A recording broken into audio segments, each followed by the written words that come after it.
Hola amigos, muy buenas noches, bienvenidos a otro capítulo de Desarrollemos Chile por las pantallas de Agricultura TV, bueno, y el canal 182 de nuestro operador amigo Zapping TV. Bueno, estamos súper contentos porque hemos recibido súper buenos comentarios del programa, así que agradecemos todo el cariño que nos han entregado y nos dan más ganas de seguir haciendo este programa. Obviamente que lo hacemos con tanta ganas y lo pasamos tan bien. Y hoy, bueno, sin no hacer la diferencia en los capítulos anteriores, tenemos un programazo, con unos invitados realmente extraordinarios.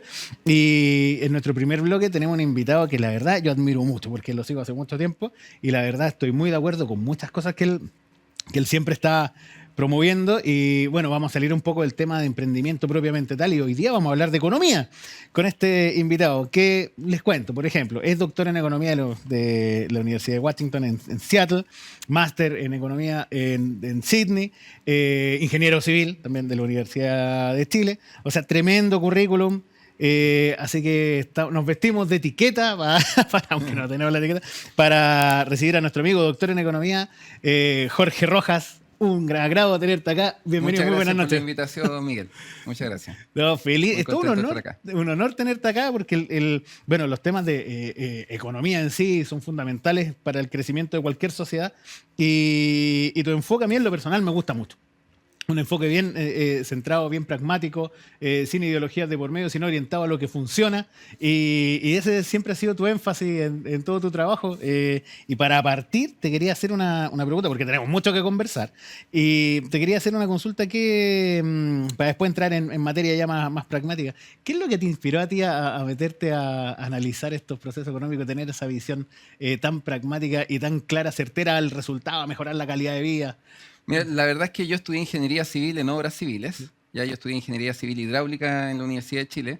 Y bueno, la ingeniería es siempre orientada a resolver problemas. O sea, existe un problema y el ingeniero lo que hace es que busca la solución más eficiente y de mejor calidad y sostenible en el tiempo. Y después entré a trabajar al Ministerio de Obras Públicas. Entonces ahí me surgió una pregunta que era, ¿cómo hacer el mejor uso posible de recursos que eran escasos? Porque, digamos, no es un misterio, el Estado, al igual que cualquier otra organización, tiene ineficiencias. Entonces, ¿cómo puedo ayudar a que esta cosa sea más eficiente? Y la definición de eso es justamente la economía, que es esta disciplina, esta ciencia que busca hacer el mejor uso posible de recursos que son escasos. Y así fue como empecé mi camino, primero con un magíster en Australia y después ya me gustó tanto la disciplina que me fui a hacer el doctorado en Estados Unidos. Qué buena, qué linda experiencia también. Sí, no, maravilloso. O sea, la vida que he tenido, gracias a Dios, ha sido mejor que la que alguna vez llegué a soñar. Qué lindo, qué lindo lo que dijiste. Si uno le pone empeño, las cosas se cumplen, ¿cierto? Así es, el mérito existe, El aunque mérito. hayan algunos que se esfuerzan, yo creo que por razones electorales, de decir que el mérito no existe, pero el mérito sí existe.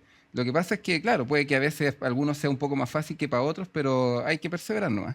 Exactamente, 100% de acuerdo. Bueno, Jorge, omití también, se me había quedado en el tintero que ahora estás de profesor asociado en la Universidad Andrés Bello, también viendo contenidos y desarrollando también cátedras. Exacto. Sí, bueno, en la Universidad Andrés Bello yo soy el coordinador de macroeconomía y ahora recientemente fui designado como el director del programa del Magíster en Economía y Ciencia de Datos, así que ahí aprovecho de que puedan informarse respecto de eso porque es el futuro. O sea, Big Data, Machine Learning, ¿cierto? Inteligencia artificial, todo eso está envuelto en lo que es la ciencia de datos y por ahí va el desarrollo de las economías avanzadas en el mundo de hoy. Claro, para el análisis económico es un elemento Es soñado, una sumamente herramienta soñada importante. tener Sí, datos ¿no? Y es online. súper importante porque, por ejemplo, cuando alguien dice, no sé, en este mercado, por ejemplo, el mercado de las papas, existe colusión, con los conocimientos que entrega la economía y la ciencia de datos, efectivamente uno puede ver si es que es colusión o si es un resultado de competencia, de alta competencia o competencia perfecta teóricamente. Entonces es mucho más correcto cuando se pueden hacer aseveraciones de ese tipo teniendo los datos y no, digamos, de acuerdo a lo que uno cree que podría llegar a ser, porque, por ejemplo, si yo acuso que un cierto sector está coludido, es una acusación grave. Claro. Entonces, antes de hacer la acusación, es bueno tener ciertos datos para poder decir si efectivamente eso está ocurriendo o no. Perfecto, sí, tal cual, sin duda. Jorge, y para entrar en materia, porque estamos viendo un país que estamos complicados en las cifras económicas, por ejemplo. o algunas guindas de la torta. Por ejemplo, el desempleo aumentó, estaba en torno al 8%, vamos en 8.8 y se ve, o sea, eso quiere decir que 900.000 familias tienen al menos una persona que está sin trabajo en la casa, sin aportar ingresos al grupo familiar. Por ejemplo, se celebró con bombo y platillo, que el IMASEC de julio 2018 había sido 1.8%, pero resulta que ese 1.8% es 1% más bajo que el IMASEC de julio 2022, por ejemplo, de un año antes. Entonces, la verdad, estamos en un escenario de que el país va lento, no se nota en el empleo, se nota en el pesimismo, no se avanza, la inversión está frenada, se está hablando también toda la permisología que frenan los proyectos de inversión. Entonces, hay todo un escenario de que hay que hacer ajustes. Y en ese sentido, tú como experto y el tema central de esta entrevista, ¿cuáles son? Para entrar en realidad la conversación a esta pregunta, ¿existe una fórmula, un ABC del desarrollo que podamos implementar? Que sin duda hay nociones y me encantaría que nos contaras tu visión. O sea, una cuestión que a mí me parece que es fundamental es volver a retomar el crecimiento económico. Es decir, volver a crecer, ojalá, entre el 5 y el 6% anual. Como lo vimos en los 90. Como lo vimos en los 90, incluso en parte de los 2000, pero del 2013 en adelante, el crecimiento en Chile cayó y cayó de manera sostenida, o sea, se ha mantenido entre el 1 y el 3%, y esto coincide, ¿cierto?, de manera importante con la reforma tributaria, con una de las reformas tributarias de la presidenta Bachelet. Bachelet 1. Bachelet 2, creo que fue. Sí. Ah, claro, Bachelet 1 terminó el 2009. Sí, Bachelet 2. Entonces, claro, fue esta reforma tributaria que yo recuerdo que estaba recién volviendo del doctorado a Chile, y durante el 2015 se tuvo que hacer una ley corta para justamente poder interpretar de mejor manera esta misma reforma tributaria, lo cual muestra lo confusa que había llegado a ser. Y claro, desde el 2013 en adelante, el crecimiento económico empezó a disminuir de manera significativa y un país como este necesita crecer. Necesita crecer para que se puedan generar justamente mejores distribuciones de ingresos. Y también es importante de que nosotros, más que redistribuir, que es algo que es muy clásico, ¿cierto?, de los gobiernos socialdemócratas o con una orientación socialista, lo que debemos buscar es predistribuir. ¿Y a qué me refiero con predistribuir? Y esto lo dice James Heckman, que es premio Nobel en Economía, que básicamente nuestra inversión fuerte tiene que ser en la educación temprana, en la educación inicial. Es decir, ojalá antes de los 6, 7 años, invertir fuertemente, porque con eso vamos a lograr mejores distribuciones del ingreso a lo largo de la vida de las personas, pero claro, esos efectos se van a ver en 1 o 2 generaciones y no en la próxima elección. Claro. Y por eso es que hay una tendencia de los gobiernos latinoamericanos, gobiernos de izquierda principalmente, a redistribuir más que predistribuir, que básicamente, o sea, el crecimiento antiguamente era a través del crecimiento de la población, mayor natalidad empujaba el crecimiento y por eso, digamos, China tuvo un boom, ¿cierto?, de nacimientos durante la época de Mao, que después generaron una política de un solo niño, que ahora la han ido flexibilizando, pero era con la idea de poder crecer. Eso era como la economía más clásica. En los tiempos modernos el crecimiento se basa en la tecnología, en el capital humano. Y ahí es donde justamente nosotros ya tenemos el problema de cobertura resuelto, prácticamente hay educación en todas partes de Chile, lo que ahora tenemos que empezar a trabajar es la calidad de esa educación, y con eso vamos a poder, digamos, empezar a crecer nuevamente fuerte, pero sin lugar a dudas que la parte tributaria también requiere reformas, pero no en la dirección que se han estado proponiendo últimamente, sino que en la dirección de ser más pro inversión, y al ser más pro inversión, en el mediano largo plazo va a haber más recaudación, pero la recaudación no va a ser inmediata, que es como lo que ha propuesto este gobierno, que su reforma tributaria principalmente buscaba poder recaudar más, y por eso es que fue rechazada en la sala de la Cámara de Diputados del Congreso. Sí, fue un portazo importante. Fue importantísimo, sí, porque fue rechazado en la sala, y eso significa que tienen que esperarse al menos un año para poder insistir en la sala de la Cámara de Diputados, y que fue lo que dijeron inicialmente que iban a hacer, y que a mí me parecía sensato porque les daba suficiente tiempo para poder negociar, renegociar y analizar bien lo que querían proponer. Sin embargo, después lo rebautizaron como pacto fiscal, incluyendo algunas cuestiones de harto sentido común, pero muy generales, respecto de la modernización del Estado, y quisieron insistir por el Senado, digamos, contradiciendo un poco lo que ellos mismos habían dicho inicialmente. Y claro, estaban en ese proceso y estalló la situación de las famosas fundaciones, y ahí ya la cosa Claro. se cayó a pedazos, porque obviamente que una discusión para poder tener mayor recaudación no resiste análisis, y la opinión pública es muy crítica si es que estamos viendo de miles de millones de pesos que se han utilizado de forma dudosa por parte de fundaciones vinculadas a los partidos del gobierno. Entonces, pero eso, yo en ese sentido creo que es una cuestión que va más allá de este gobierno y que tiene que ver con la poca fiscalización, seguimiento y monitoreo del Estado respecto de ese tipo de recursos, y por eso es que se requiere primero, creo yo, una modernización del Estado profunda, dar más herramientas de fiscalización y seguimiento de esos fondos, y después, digamos, tener la discusión tributaria. Claro. En ese sentido, hay dos caminos que se deberían seguir en paralelo, entendiendo tus palabras. Por una parte, preparar el capital humano con inversión en educación temprana y preparar a los chicos. Por ejemplo, como lo están haciendo en Asia, que los niños chiquititos ya están haciendo cosas fantásticas. Exacto. Acá, después de la pandemia, vemos que niños de 7, 8 años no tienen comprensión lectora o no saben leer bien. O sea, la situación del 2019-20, el tema sanitario, además nos retrasó bastante. Absolutamente. Claro. Ya, ese es un carril. Y el otro carril es preparar la cancha para estos jugadores que van a entrar en algún momento a jugar. Entonces, ¿cómo se prepara esa cancha? Existe como el ABC del desarrollo, que vendría a ser tener impuestos bajos, razonables, Correcto. para atraer la inversión. De esa manera, con mucha inversión, se crean muchos puestos de trabajo de manera orgánica. Y si en algún momento esos puestos de trabajo superan a la cantidad de jugadores, esos jugadores van a subir su valor, entonces los van a retener, entonces les van a pagar más y también suben los precios de manera orgánica. Eso, en teoría, ¿se cumple? ¿Se puede implementar? O sea, eso de hecho, es teoría que viene de la observación. O sea, nosotros siempre una pregunta muy clásica de la economía es ¿por qué hay países que son más ricos que otros? ¿O por qué algunos países son ricos y otros son pobres? Entonces es una cuestión que nos ha tenido a los economistas ocupados por décadas, por siglos, me atrevería a decir, contando desde Adam Smith, de por qué unos países son más ricos que otros. Y una de las razones tiene que ver justamente con la productividad, tiene que ver con el capital tanto físico como el capital humano que puede tener un país para poder producir, y la eficiencia con la que lo hace. Entonces, justamente, nosotros sabemos que los impuestos generan distorsiones en la toma de decisiones. Hay impuestos que pueden generar algunas eficiencias, y eso hay que decirlo. O sea, si hay una actividad que contamina demasiado y genera demasiadas externalidades negativas, un impuesto puede conseguir un resultado que sea socialmente mejor.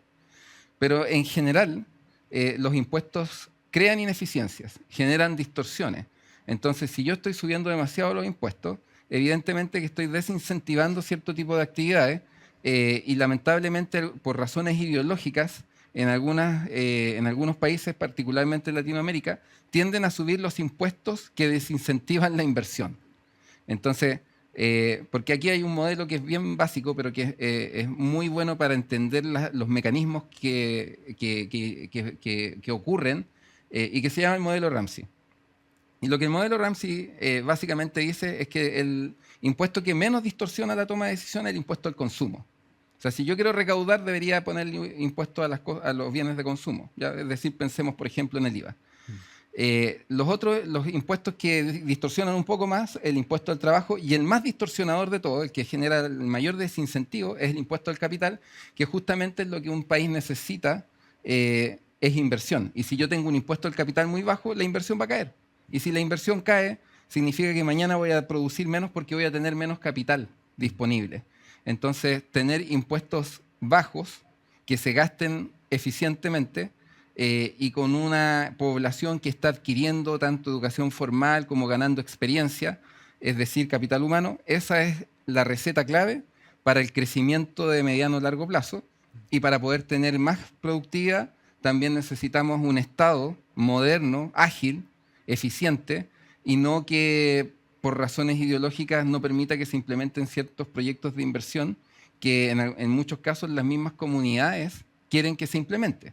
¿Ya? Por ejemplo, plantas desaladoras. O sea, hay una serie de regiones en Chile, particularmente la cuarta región, la región de Coquimbo, que hay proyectos de plantas desaladoras que están parados porque hay grupos de personas muy minoritarios que por razones ideológicas no les gustan las desaladoras y por lo tanto se generan obstrucciones a esos procesos que podrían, primero, resolver un problema hídrico que existe, y segundo, generar inversión, lo cual crea puestos de trabajo tanto temporales como permanentes. Entonces, eso es lo que se necesita. Se necesita, y lo he dicho varias veces, incluso acá en la misma radio, que tenemos que abandonar un poco las posturas ideológicas y ponernos más pragmáticos, intentar resolver el problema. Y las recetas están, y los ejemplos internacionales están. O sea, nosotros tenemos el caso de Corea del Sur, tenemos el caso de Singapur, que son casos muy estudiados, muy citados en la literatura, y que muestran que justamente este tipo de intervenciones generan desarrollo. Corea del Sur es menos desarrollado que nosotros hace 100 años, y ahora tienen Samsung, tienen una serie de marcas que son mundiales, y nosotros no. Nosotros seguimos siendo un país principalmente exportador de materia prima. Y claro, y no está mal, o sea, es nuestra ventaja comparativa y la tenemos que aprovechar, pero podríamos también hacer un montón de otras cosas. Y quisiera, respecto del tema educacional, que es algo que tú mencionaste, recordemos que había una de las iniciativas del gobierno era justamente eliminar el CIMSE, que eso es como romper el termómetro. Exactamente. Porque supuestamente la segregación y la selección y no sé qué, y en realidad lo que se requiere es poder hacer justamente un seguimiento a través de mediciones y poder ir detectando dónde se debe invertir más, fortalecer, claro, reforzar, ¿cierto? Y qué contenidos hay que reforzar y entender por qué ciertos colegios no están dando buenos resultados. O sea, se requiere de las mediciones para poder entender y poder mejorar. Entonces, eliminar herramientas por razones ideológicas no tiene sentido. Por suerte que se dieron cuenta de que no tenía sentido y ya no lo dejaron de intentar de hacer, pero estuvo ahí en su minuto en la discusión. Sí, exactamente. Bueno, mientras más se esconde bajo la alfombra, menos se conoce y menos buenas decisiones se pueden tomar. Y hay algunos sectores que les conviene, les gusta esconder bajo la alfombra ahí para manejar ciertas Siempre cosas. Hay incentivos. Pero un segundo, se me metió un audio acá en la... Ah, no, pero todo bien. Se me metió una canción en el audífono. Oye, en ese sentido, qué bueno lo que estabas diciendo, porque te estaba escuchando atentamente y pusiste el ejemplo de Singapur y Corea del Sur, por ejemplo. Y van a respetar los amigos de Singapur, pero a diferencia de Chile, que tiene un país que tiene recursos naturales, que el cobre, la minería, y nos jactamos con eso, la gran costa, los recursos pesqueros, forestales, etcétera. El litio. Singapur es una isla llena de piedra. O sea, no, y Corea del Sur no es mucho más rico en recursos naturales tampoco. Sí, pero para decirle a los amigos, se me cuela el audio por el audífono. Ahí sí. Bueno, claro, entonces una isla, imagínate, llena de piedra, con respeto a los amigos de Singapur, se transforma en la primera potencia financiera, incluso en un continente compartido con China, por ejemplo. Correcto. O, por ejemplo, con Australia, que son países también tan grandes. También tenemos Japón en Asia, imagínate, pero Singapur ahí lo logró. Entonces, en ese sentido, ¿qué pasaría, por ejemplo, si Chile, o mejor dicho, las medidas que tomó Singapur, uno podría decir que son incluso más importantes que tener recursos naturales? En base a lo. Claro, o sea, bueno, hay una parte de la literatura que habla de la maldición de los recursos naturales, que eso es debatible, ¿sí? Pero que, claro, justamente por la facilidad de poder generar ingresos primero con el salitre, después con el cobre, y quizás no hemos sido capaces de desarrollar bien otros sectores de la economía. Sin embargo, eso recientemente se ha visto que no es tan así, porque podríamos perfectamente haber utilizado los recursos que se generaron ahí para poder desarrollar un sector tecnológico, y que es algo que deberíamos empezar a ver y a empujar, porque efectivamente el recurso más valioso que tiene Chile es su gente. Sí, aquí hay personas muy inteligentes, lo que pasa es que de repente no encuentran los espacios y por eso es que se van de Chile y no vuelven. Claro. ¿Ya? O sea, hay personas, tenemos economistas de nivel mundial, pero viven en Estados Unidos porque allá es donde pueden desarrollarse, y lo mismo sucede con personas que son expertas en biotecnología y en distintas disciplinas. Entonces lo que necesitamos justamente es poder empezar a potenciar eso y ser más liberales, menos conservadores. en el sentido de las inversiones también. Pero claro, ¿qué incentivo va a tener alguien a invertir si le quieren colocar una serie de impuestos? ¿Ya? O el Estado, a través de Corfo y otras instituciones, financiando proyectos que son bastante seguros de que van a tener algún retorno, cuando lo que deberíamos hacer es justamente lo contrario, o sea, financiar proyectos que son riesgosos, porque aunque si son 100 y fracasan 90, pero 10 son exitosos, vamos a estar desarrollando, ¿cierto? Agregando mucho más valor porque estamos desarrollando tecnología que es de punta, en lugar de estar financiando cuestiones más clásicas como puede ser, no sé, un emprendimiento de lana o de tejidos o de cuestiones de ese tipo, sino que ser capaces de tomar más riesgos e invertir en cuestiones que a lo mejor no van a tener retorno porque van a fracasar. Y deberíamos orientar la política de innovación en esa dirección, junto con mejorar la productividad. O sea, el país ha estado estancado en productividad por 2 décadas. Ya el boom que tuvimos de productividad post pandemia fue justamente porque se implementó mucho el teletrabajo y hubo una suerte de flexibilidad laboral forzosa, y por eso hubo un pic de productividad el año posterior a la pandemia, pero después de eso ya volvimos a lo normal, que es seguir en el estancamiento productivo, y con las reformas que se han ido aprobando, como por ejemplo la reducción de la jornada laboral, que yo sé que es popular, pero generalmente cuando se reduce la jornada laboral es porque se mejoró la productividad. Y ahora lo que se hizo fue reducir la jornada laboral y la productividad ha estado estancada por 20 años. Porque cuando dicen, sí, pero es que antes también dijeron que iba a ser un desastre y se redujo y no pasó nada. Claro, porque la vez anterior que hicimos la reducción de la jornada laboral, veníamos con la productividad al alza. Entonces era justamente razonable hacerlo.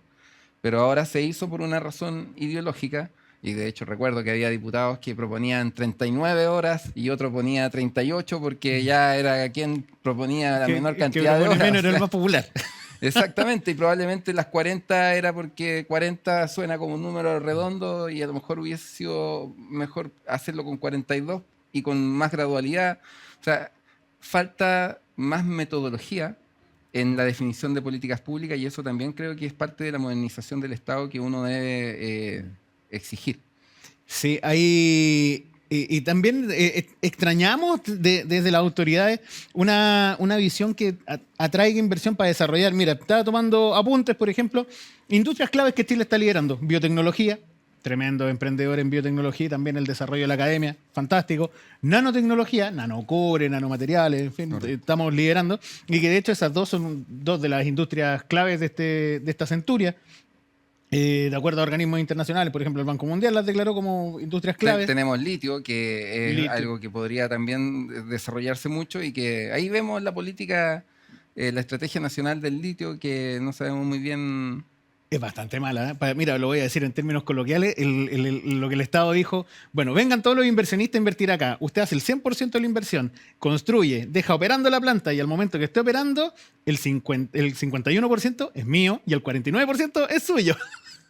Exacto. O sea, no sé si alguien va a ir a invertir con esas condiciones. Es que no muy sé, difícil. Porque ahí de nuevo está la ideología metida y la falta de pragmatismo, porque ¿por qué tiene que tener una mayoría controladora? O sea, puede ser un accionista más, recibir parte de las utilidades, invertirla en los programas sociales o lo que el gobierno en ejercicio en ese momento estime pertinente. Pero claro, acá de nuevo está metida la ideología. Entonces yo veo esa falta de pragmatismo, y es una falta de pragmatismo que nos ha tenido relativamente estancado, digamos, desde el estallido social a la fecha. Claro. O sea, como que se ha visto poco avance, algunas cosas puntuales como esta reducción de la jornada laboral, pero en temas de pensiones el sistema sigue siendo igual, y lo que se mejoró la PGU viene del gobierno anterior, no de este. Entonces hay una serie de cuestiones que creo que falta más pragmatismo y mejor metodología científica para poder hacer los análisis. Claro, Chile también lidera, por ejemplo, las finanzas, con el desarrollo de startups fintech. Sí. Y estamos exportando también bastantes servicios. Eso significa también estamos exportando, bueno, participando en el mercado de la digitalización de la región LAC Latinoamérica y Caribe de manera importante, incluso llegando a mercados tan importantes como México, por ejemplo, incluso también en Estados Unidos. Entonces, el sector privado chileno sigue avanzando, sigue haciendo cosas. A pesar de las dificultades que tiene, y desde Estados Unidos se ve bien, porque de hecho nosotros tenemos un tratado tributario ahora con Estados Unidos, lo que transforma a Chile, digamos, en un país que tiene una serie de ventajas para el desarrollo, digamos, comercial y de bienes y servicios con Estados Unidos, y que permitiría que otros países también inviertan en Chile, porque si hay filiales de empresas brasileñas, peruanas, que tienen, digamos, bienes físicos en el país, también podrían verse beneficiados por este tratado tributario con Estados Unidos. Entonces se generan todas las condiciones. Entonces, la verdad es que el país tiene las condiciones para poder salir adelante y empezar a desarrollarse mucho más y volver a crecer al 5 o 6%, reduciendo, digamos, con una reducción sostenida de la pobreza, la desigualdad, más prosperidad. Pero para eso también se necesita un Estado que deje hacer un poco más al sector privado y que también oriente ciertas actividades de manera de explotar, de sacar más provecho justamente de situaciones como esta, como el tratado tributario con Estados Unidos. Ujú. No, y de hecho, por ese comentario de paso, saludo a nuestro auspiciador Energy Asset, que están abriendo una empresa de energía nacional que está abriendo operaciones en Colombia y en Florida, y estaban bien contentos por eso, que le aprobaron la creación de la empresa en Florida. Imagínate, el chileno ir a peregrinar con su conocimiento en energías renovables. Así que súper bien. Entonces, se ve que estamos cerquita, porque el sector privado sigue avanzando, sigue haciendo cosas interesantes. Vamos a deployar modelos de negocio a otros países. Se ve que estamos cerquita de poder dar este salto cuántico, por llamarlo de alguna manera, a un país ya que esté más cerca del desarrollo que de las vías de desarrollo. ¿Cuáles son los ingredientes que crees tú que faltaría ajustar para lograr ese salto? Hablamos de educación, invertir en educación temprana, hablamos de ajustes, por ejemplo, tener una política fiscal saludable, que invite a la inversión. Claro, ¿Cómo lo empaquetarías tú para...? yo creo que la verdad el país iba bastante bien hasta el estallido social. Y claro, habían problemas sociales que debían atenderse y que ahí hubo un poco de miopía por parte de la clase dirigente, digamos, la clase política, de darse cuenta de lo que se requería realizar. Pero no obstante aquello, íbamos bastante bien encaminados. Yo creo que ese camino se puede retomar. Y para retomarlo se requiere justamente de una dirección política pragmática que deje un poco la ideología de lado y se concentre en gobernar pragmáticamente.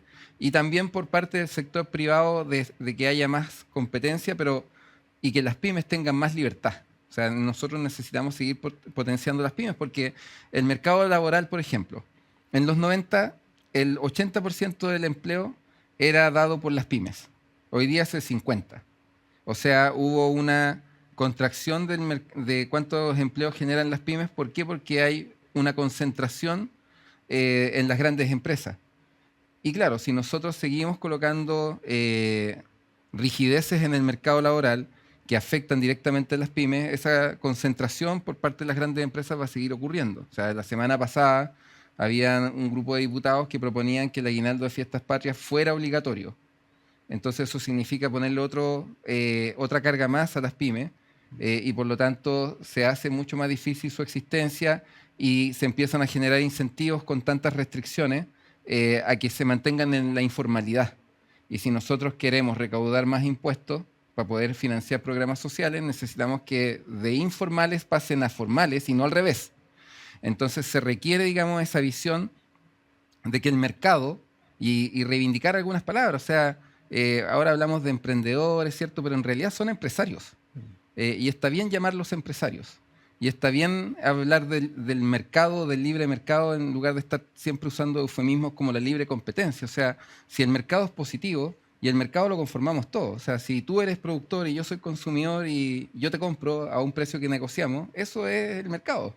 Somos nosotros mismos. No es como un ente abstracto, ¿cierto?, que está en otra dimensión, sino que somos nosotros mismos interactuando. Y hay que generar más libertad de mercado y más libertad empresarial, más libertad para poder emprender, para poder desarrollar negocios. Y en la medida que nosotros hagamos eso y podamos competir internacionalmente firmando más tratados de libre comercio, que el TPP-11 que no, por ningún motivo, después lo terminaron firmando igual. Entonces, en la medida que seamos capaces de generar más relaciones comerciales, más relaciones financieras, al país le va a ir mejor y a cada uno de sus integrantes también. Sin duda, sí, que bueno. Mira, me recordaste una frase, ¿te acuerdas cuando dicen, que como en broma, que algunos sectores dicen que el Estado somos todos y que el mercado son unos cuantos tipos de traje tomando decisiones? La verdad es al revés. El mercado somos todos y los políticos son unos cuantos tipos a puerta cerrada tomando decisiones por todos. Oye, Jorge, muchas gracias por venir. Te tenemos un regalito. Ahí se ve, siempre lo mostramos, nuestro símbolo del programa, una chapita que dice Desarrollemos Chile. Y como estamos en septiembre, una chapita con los colores de Chile. Estupendo. Las voy a alternar en su uso. Sí, este es nuestro símbolo que nos recuerda que estamos todos los días trabajando por el desarrollo de nuestro país y de la región. Y Jorge, bueno, nada más que agradecerte. El estar acá se pasa volando. Estaríamos conversando toda la mañana de estos temas tan interesantes. Desde ya te dejamos súper invitado a ver si podemos hacer algunas cosas los próximos programas, a ver si traemos la pizarra o cosas así. Me encantaría para hablar de pensiones especialmente. Mira qué tema tan interesante, fantástico. Así que Jorge, bueno, muchísimas gracias. Muchas gracias, Miguel, por la invitación. Muchas gracias por estar acá. Genial, para nosotros un honor. Y bueno, amigos, vamos a la primera pausa del programa. Recuerden seguirnos por Agricultura TV, vernos siempre en el canal 182 de Zapping, suscríbanse a Zapping y por las redes sociales, Facebook, Instagram y TikTok. Vamos a una pausa cortita y volvemos. En Energy Asset trabajamos para suministrar energía eléctrica de manera segura, cercana y transparente. Nuestros clientes agrícolas, manufacturas, inmobiliarias, centros comerciales, centros logísticos y todos los sectores industriales ya se benefician de la portabilidad eléctrica con nosotros. Siempre con la mejor atención personalizada. Súmate con nosotros y recuerda, Energy Asset es energía segura, cercana y transparente. Encuéntranos en energyasset.cl. Bueno, amigos, muchas gracias por seguir acompañándonos acá. La pausa era cortita, era bastante cortita, para seguir hablando de temas súper interesantes esta noche. Y estamos ahora, vamos a cambiar, pero 100% de tema. Nos vamos a volver a centrar, como siempre nos gusta en todos los capítulos, centrarnos en la tecnología. Y ahora tecnología aplicada a una situación que nos afecta a todos la vivimos, que es la salud mental. Y hay cifras realmente estremecedoras. Por ejemplo, cerca del 50%, de hecho, entre el 40 y el 55,7% de la población tiene al menos una carie. O sea, una de cada dos personas tiene algo que verse en los dientes. Bueno, el miedo y la ansiedad, la verdad, alejan a la gente del dentista. Existe ya el concepto de la odontofobia. Y de hecho lo habla la Organización Mundial de la Salud. Cerca del 15% de la población tiene odontofobia, la padece, según la OMS. O sea, imagínate, ultra, hiper conceptualizado y contextualizado. Bueno, en Chile, la verdad, se deja súper de lado la salud dental. Y considerando además que el 32,5% de la población chilena fuma, promedio de 7 cigarros al día, imagínate, más el consumo de café, etcétera. Entonces, bueno, aquí, me encanta esta foto porque siempre hay hartos datos interesantes, pero mira, en resumen, la verdad, la salud mental se está dejando de lado y existen avances tecnológicos muy interesantes que ayudan a que esta situación se revierta y faciliten el acceso y la predisposición de la gente a atenderse, a ver su boca. Entonces, para eso vamos a hablar con un centro dental, evidentemente, que está haciendo una innovación espectacular a nivel tecnológico para facilitar la predisposición de la atención dental y nos viene a contar hoy día, bueno, ¿quién más que su director? Gracias por venir, Gustavo Macei. Muchas gracias por aceptar la invitación, venir acá y contarnos todos estos avances en este tema tan necesario como es la salud dental. Muchas gracias a ustedes por la invitación. Feliz de estar compartiendo contigo un rato y hablando de odontología, tecnología, salud bucal y lo que está pasando en nuestro país. Fantástico. Nosotros acá felices. Para partir, ¿por qué la gente tú crees que le tiene miedo al dentista? Bueno, los tratamientos no son tampoco muy agradables, pero... Lo primero es el precio. Además. Sin duda. Oye, pero ojo, que mira, ahí hay un tema súper importante. La gente pregunta, oye, ¿por qué es tan caro el dentista? Partamos por eso. Claro. Y hay una ecuación súper importante en eso. Bueno, primero los 7 años de estudio que son carísimos. Claro, ¿ya? Hay que recuperar la plata. Pero la odontología de calidad requiere instalaciones de calidad, materiales de calidad, garantías. Claro. Y al final eso suma una odontología un poco más costosa. ¿ya? Sí. No obstante, hoy día en el mercado existen diferentes precios. Pero yo le pregunto siempre a los pacientes, si tú te colocarías una válvula cardíaca, ¿qué válvula cardíaca te colocarías? Entonces, eso es lo que sucede. Básicamente, nosotros tenemos que ofrecer tratamientos de calidad, tratamientos predecibles con los mejores materiales para nuestros pacientes, incluso con garantías, ¿te fijas? Entonces, claro, el mercado, la gente encuentra de todo, tratamientos sin garantías, tratamientos que duran 1 o 2 años y el paciente tiene que volver a repetirse esos tratamientos. Pasa mucho con los implantes, ¿eh? Eso. Pasa mucho con los implantes porque con el tema de los implantes hay diferentes tipos de materiales, diferentes tipos de marcas que finalmente no tienen un servicio de postventa, no tienen garantías. Entonces ahí hay un tema muy importante. Eso es lo primero. Perfecto. Y lo segundo, súper importante, además de, por supuesto, el acceso, es la odontofobia, que ya es un término que está presente hoy en día en la medicina. Muchos pacientes han tenido mala experiencia previa con el dentista. De hecho, tú hablas de dentista y es sinónimo de dolor. Yo he escuchado muchas veces incluso las madres que le dicen a sus niños: si te portas mal te llevo al dentista. Entonces se satanizó el concepto de la odontología. Entonces está asociada al dolor, está asociado al trauma, está asociado a la ansiedad. Entonces eso hace que el paciente, el chileno en promedio, deje de lado ir al dentista. Entonces la gente va solo cuando necesita, cuando le duele algo, pero no por un concepto de prevención. Totalmente, y eso se ve en las odontopediatras principalmente, que le ponen un poquito más de cariño a la atención para que los niños se sientan bien. Efectivamente. Pero los odontólogos de adultos es otra cosa. Abre la boca y con el alicate. Tal cual. Bueno, hoy en día la odontopediatra juega un rol súper importante porque los niños tienen que ir al dentista desde que les nace, desde que tienen su primer diente. Claro. Y con eso hay una adaptación a que es la normalidad, la prevención ir al dentista. Sí, ahora, como tú bien lo dijiste al inicio, hoy día tenemos tecnología para eliminar toda esta ansiedad, toda esta odontofobia. Eso, cuéntanos, Todo ¿cómo este ha estrés. avanzado la tecnología? Vaya. Bueno, en los últimos años, gracias a la odontología digital.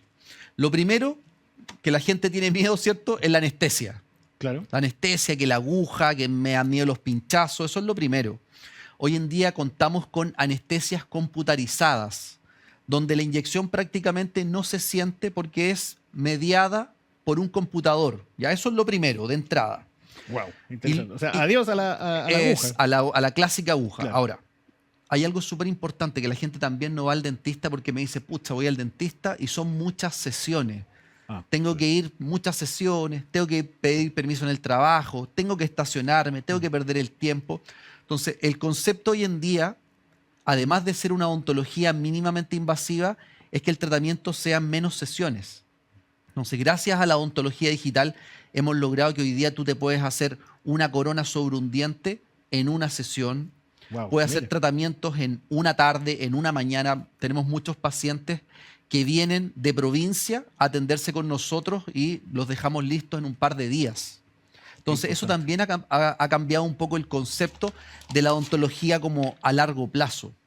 Y algo súper innovador, que es lo que estamos haciendo con nuestros pacientes, es que basado en lo que te decía yo de mínimamente invasivo, para poner implantes hoy día lo hacemos con una cirugía guiada por computador. Ponemos una guía, metemos los implantes por esa guía, sin la necesidad de abrir la encía, y al día siguiente o los 2 días el paciente se va con sus dientes listos. Gracias a la impresión digital, a los fresados. Entonces todo es más rápido, con buen postoperatorio, todo es más simple. Finalmente, para de alguna forma que el paciente se sienta sin estrés, sin tanto tiempo con ir al dentista y, por supuesto, de una forma predecible, que eso es lo importante. Qué importante. Aparte que las muchas sesiones también da la sensación que uno está pagando más de la cuenta. O sea, porque cada sesión se paga. Por supuesto.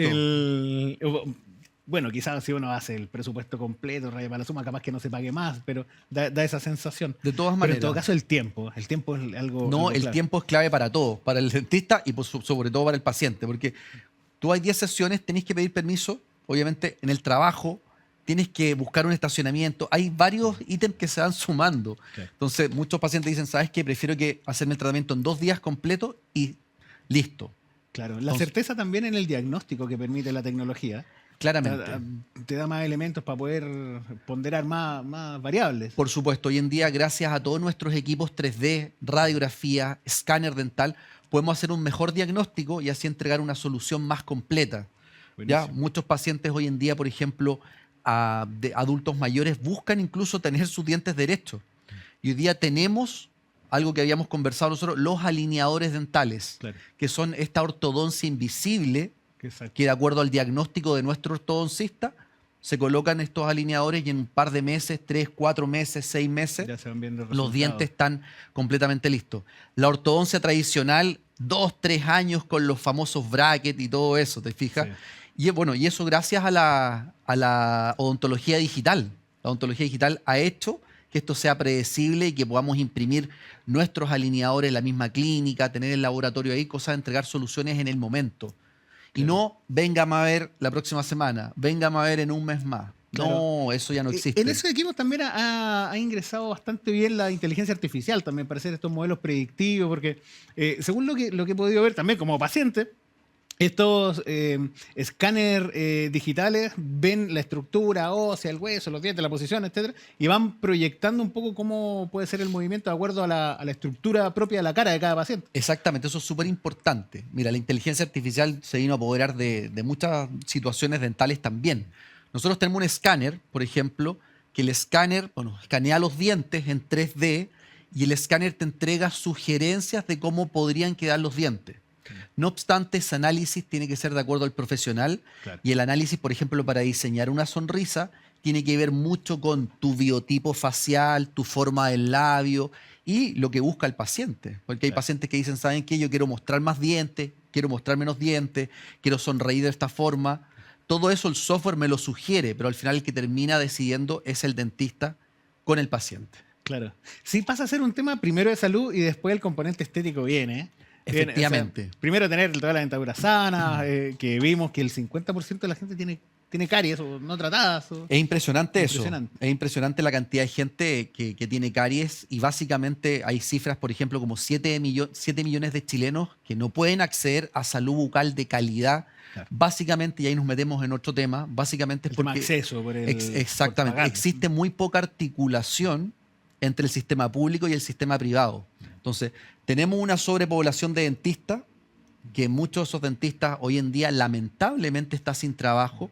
Faltan más cargos en el sistema público, faltan más especialistas para, de alguna forma, cargos para especialistas para que atiendan a esta cantidad de pacientes. Porque muchos pacientes con caries, muchos pacientes con enfermedades a las encías, periodontitis, que a la larga pierden dientes y la única solución que pueden tener ellos son prótesis removibles. Entonces, ¿es una solución la prótesis? Por supuesto, pero no es una solución de calidad. Sí, Y ahí sí. entramos ya en temas más emocionales del paciente, lo que Claro. significa la sonrisa para los pacientes. Claro. Se ha innovado bastante en todo caso en las modalidades de pago. O sea, por ejemplo, los centros privados dan, no sé, pago en 12 cuotas o más. O sea, Exacto. por ese lado el privado está haciendo su pega. Por supuesto, en ese sentido hoy en día existen Hay modalidades, facilidades. incluso hay financieras, porque hay tratamientos que son bastante grandes y reconstrucciones Claro, grandes. para gente que no está Para bancarizada, por gente que no ejemplo. está bancarizada, las financieras ayudan a este tipo de pacientes Exactamente. a financiar, valga la redundancia, su tratamiento dental complejo. Claro. Sí, interesante como bueno, los privados siempre quieren entregar su servicio, entonces el acceso se va resolviendo de alguna manera. El que está al debe, yo siempre le tiro un coscorrón en la salud estatal. Recordemos que el MinSal son 9.000 millones de dólares anual el presupuesto, o sea, eso algo debe alcanzar para cubrir salud dental. Sí, y Pero- el problema de eso, y un tema muy importante, es que dentro de los presupuestos se pierden muchos millones de dólares para tratamientos que no son de alta calidad. Te fijas que son un checklist, lo hicimos, pero no son de calidad. Claro. Y lo que nosotros queremos para nuestros chilenos son tratamientos de calidad. Sí. Dientes fijos, por ejemplo. Está bien. Y ahí nosotros vemos cuando entregamos dientes fijos a pacientes que le faltan dientes, lo que le cambiamos la vida. Y no solo le cambiamos la vida al paciente, sino que le cambiamos la vida a todo su entorno. Sí, es muy importante también la confianza en las personas, el que se sientan seguros de sí mismos, también cómo le puede cambiar la vida a una persona. Una persona segura de sí misma puede llegar hasta donde quiera. Oye, eso se llama el poder de la sonrisa. Nosotros cuando entregamos una sonrisa nueva, Muy importante. pacientes que vienen, por ejemplo, de provincia, o lo operamos en un día, 2 días con su sonrisa nueva, nos damos cuenta que recuperó su autoestima, Claro. recuperó su entorno social, encontró pareja, encontró un trabajo, se superó. Es una cosa tan importante y tan emocionalmente activa que nosotros también aplicamos ese concepto, porque por más que la odontología sea un trabajo, tiene un concepto muy emocional y muy de corazón, porque estamos entregando un beneficio tremendo, no solo de función y estética, sino que un concepto emocional profundo. Absolutamente. Oye, Gustavo, te agradezco mucho el haber venido. Ay, te tengo un regalo, pero se me quedó allá. Me voy a parar. Permiso, para que no me reten. Que mira, sabes que acá te tengo un regalito, que es nuestro Maravilloso. símbolo de nuestro trabajo por el desarrollo de Chile, que es nuestra chapita, que siempre la mostramos. Bien, pues Nuestra excelente. chapita. No, y sabes que como estamos en septiembre, tenemos chapita con los colores de Chile también. Muchas Así que gracias. doble regalo. Estupendo, pues. Sí. Oye, Gustavo, y para ir cerrando, que acá el tiempo se pasa volando, dos cosas. Uno, cuéntanos Oral Blanc, ¿dónde lo encuentran? Oral Blanc, en nuestro centro clínico, nuestra clínica dental, está en Kennedy con Jerónimo Alderete. Perfecto. Ya eso es como una Vitacura. Tenemos Claro. todas las especialidades. ¿Sí, página web también? Página web también, oralblanc.cl. Blanc cierra con K. Con K. B-L-A-N-K. Exactamente. .cl. Tal cual. Oral Blanc. Todas las especialidades, odontopediatría, endodoncia, ortodoncia y todo con un concepto libre de estrés, mínimamente invasivo, atención rápida. Tenemos hasta perritos de asistencia para tratar Qué bueno. la ansiedad de los niños o de pacientes adultos, imagínate. Qué bien. Todo un concepto basado en sacar la ansiedad del dentista, cambiar ese concepto que traemos desde niños. Qué bien, fantástico. Mira, y para cerrar, siempre nosotros cerramos con una pregunta. Si tú tuvieras la posibilidad de mover una perilla y hacer un ajuste para desarrollar Chile, ¿cuál sería? Uy, yo creo que en mi caso en particular, que he sido director de la Fundación Sonrisas 12 años casi, creo que hay que ajustar una perilla en el sistema público en relación a la salud bucodental, porque se deja muy de lado. Faltan ahí, como te decía, articulación con el sistema privado, faltan más cargos para dentistas, porque al final lo que queremos es democratizar. Faltan políticas públicas inspiradas en la mejora de estos pacientes que no pueden acceder a salud bucal de calidad. Perfecto, sí, muy importante y absolutamente de acuerdo, Gustavo. Bueno, muchas gracias por haber Encantado, venido, por gracias a ti. contarnos todos estos avances. Qué interesante todo. Realmente la salud dental va directamente al corazón y a la fortaleza de las personas, así que es muy importante poder ampliar la cobertura y quedarnos con el mensaje final de Gustavo, que es un tema que nos tenemos que hacer cargo como país, sin duda. Bueno, y los avances tecnológicos que siempre se agradecen, qué bueno que están. Así que, amigos, vamos a la segunda y última pausa de este programa. No se olviden seguirnos por las redes sociales, TikTok, Instagram y Facebook. Y el canal 182 de Zapping, suscríbanse a Zapping también. Vamos a una pausa cortita y volvemos. En Energy Asset trabajamos para suministrar energía eléctrica de manera segura, cercana y transparente. Nuestros clientes agrícolas, manufacturas, inmobiliarias, centros comerciales, centros logísticos y todos los sectores industriales ya se benefician de la portabilidad eléctrica con nosotros. Siempre con la mejor atención personalizada. Súmate con nosotros y recuerda, Energy Asset es energía segura, cercana y transparente. Encuéntranos en energyasset.cl. Hola amigos, ya estamos de vuelta después de la segunda pausa del día de hoy. Y oye, el programa está súper bueno, muy interesante y vamos a cambiar de tema nuevamente. Ya pasamos por economía, pasamos por tecnología aplicada a salud mental y ahora nos vamos a meter directo al sector inmobiliario. Y el sector inmobiliario que es tan importante para el país. O sea, imagínense que el sector inmobiliario anda como el sector agrícola, más o menos en el nivel de empleo, más o menos 1 millón de empleos. Entonces es un sector realmente que mueve la aguja a nivel de construcción, de administración, etcétera. Y ahora 100% centrado en administración de los activos inmobiliarios. Hay bastantes avances en este último tiempo y uno de esos avances también es la tecnología, cómo ha ayudado a administrar de mejor manera, por ejemplo, la renta, a administrar mejor las propiedades en sí. Y sobre todo en temas, imagínense, no sé, que tuvimos una pandemia que nos tuvo encerrado 3 años, cómo se arrendaron las propiedades en ese tiempo. Bueno, acá vamos a hablar de una solución que llegó a resolver esa problemática. Bueno, y vamos a hablar con el CEO de esta aplicación que se llama Wistay, y además conoce mucho de propiedades. De hecho, lo invitamos a revisar un libro que escribió hace un par de años que se llama Ganemos Todos, que es de inversión inmobiliaria.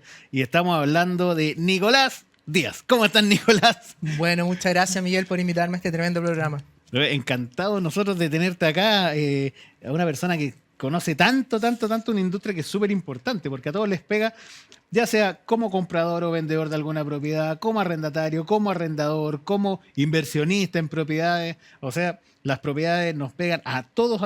Se involucran en nuestra vida diaria. Entonces, qué bueno tener estas herramientas que van facilitando la administración. Y me estoy adelantando quizás un poco diciendo que es una herramienta porque cuentan un poco bueno, toda tu historia dentro del mundo inmobiliario.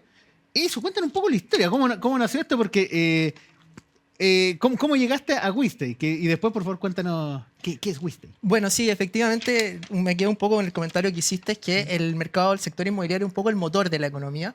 Y justamente dentro de esa participación uno puede estar posicionado en distintas partes de la cadena de valor que yo le llamo al mercado inmobiliario. Porque cuando uno va a comprar un departamento, mucha gente no sabe que detrás de eso hay años, tal vez 3, 4 años de planificación, donde primero se arma un paño, se compra un terreno, se presenta el proyecto para que te otorguen los permisos, etcétera. Entonces, toda esa parte del proceso de la cadena de valor yo la viví en mis primeras etapas. Venía del mundo de inversiones, después me pasé al mundo inmobiliario a través de lo que se llaman los fondos de inversión. Claro, o sea, estuviste en el eslabón del desarrollo de los proyectos. Exactamente. Y la permisología y presentarle la tira al fondo de inversión. Que hoy día, de hecho, el gran problema que estamos teniendo hoy día actualmente en el mercado inmobiliario es la permisología. Absolutamente. Entonces, eso está frenando mucho lo que es la oferta de nuevos proyectos. Entonces, bueno, partí en esta parte inicial, ¿cierto?, del rubro inmobiliario, de la cadena del rubro inmobiliario, a través de estos fondos de inversión, en el cual uno conoce, ¿cierto?, todo el camino de cómo financiar un proyecto y estructurarlo, pero finalmente fue derivando hacia un área más comercial,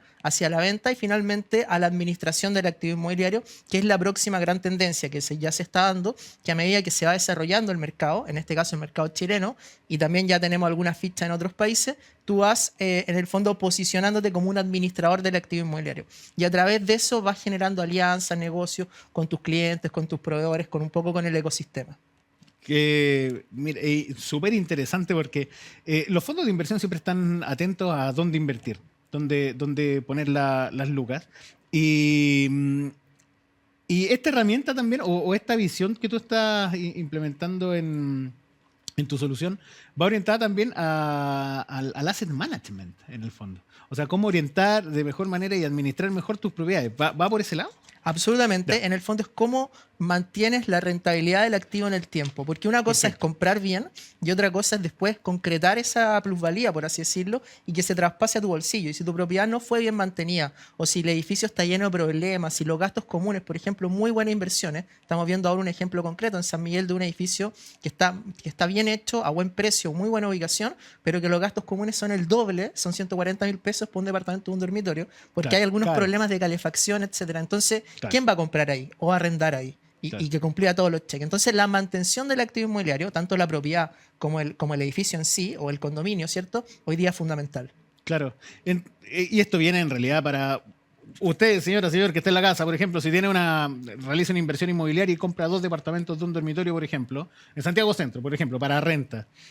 O también quizá un family o un multifamily que tiene un proyecto de un par de edificios también para renta completo. Que se está viendo mucho ese modelo de negocio, el modelo de renta, en hacer un edificio, por ejemplo, unos 25, 30 departamentos o más incluso para renta completa. Absolutamente, Miguel. Y eso es curiosísimo porque tú dices, ok, la economía vino a la baja, la economía venía con problemas de tasa y problemas de inflación. El acceso a crédito. El acceso a crédito, exactamente. Fue uno de los grandes temas del año pasado. Y aún así, los multifamily estaban en el pic de comprar edificio entero para renta inmobiliaria. Entonces tú te preguntas, ¿por qué pasa esto? Qué raro, ¿cierto? Y es básicamente porque ellos tienen un horizonte de inversión de largo plazo.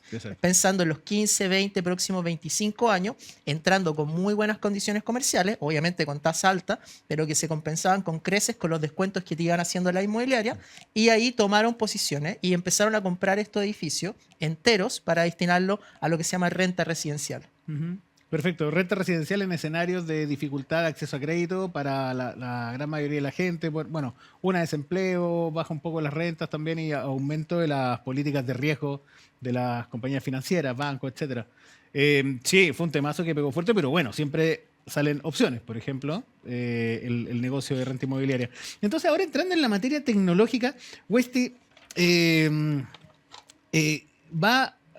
claro, te ayuda a administrar estos activos inmobiliarios, pero ¿cómo se te ocurrió y cómo está hecho? O sea, ¿qué funcionalidades tiene? Cuéntanos un poco más. Bueno, absolutamente sí. Básicamente surge de la necesidad de continuar, ¿cierto?, la relación con los mismos inversionistas que compraban los departamentos. Mantener la relación en el tiempo es muy difícil si tú siempre estás empujando una venta desde el punto de vista de un departamento, una propiedad. En cambio, en la mantención, ¿cierto?, se genera una relación por un lado y por otro lado soluciona un problema. Porque tú dices, ok, te compro o compro en general, pero después, ¿qué hago con esto si yo no tengo tiempo y no es mi foco? Claro. Entonces, ahí es donde nace, ¿cierto?, lo que es la administración de propiedades, que en un principio partimos el clásico Excel, donde yo estuve analizando tecnología y la verdad es que eran inaccesibles, eran carísimas por un lado y bastante poco prácticas. Y ahí es donde entra el desarrollo del software a un precio accesible, ¿cierto? Que hoy día te permite monitorear, Miguel, tu propiedad en tiempo real. Es prácticamente como meterte una cartola bancaria, tú ves si te han pagado, ¿cierto?, el arriendo, si te den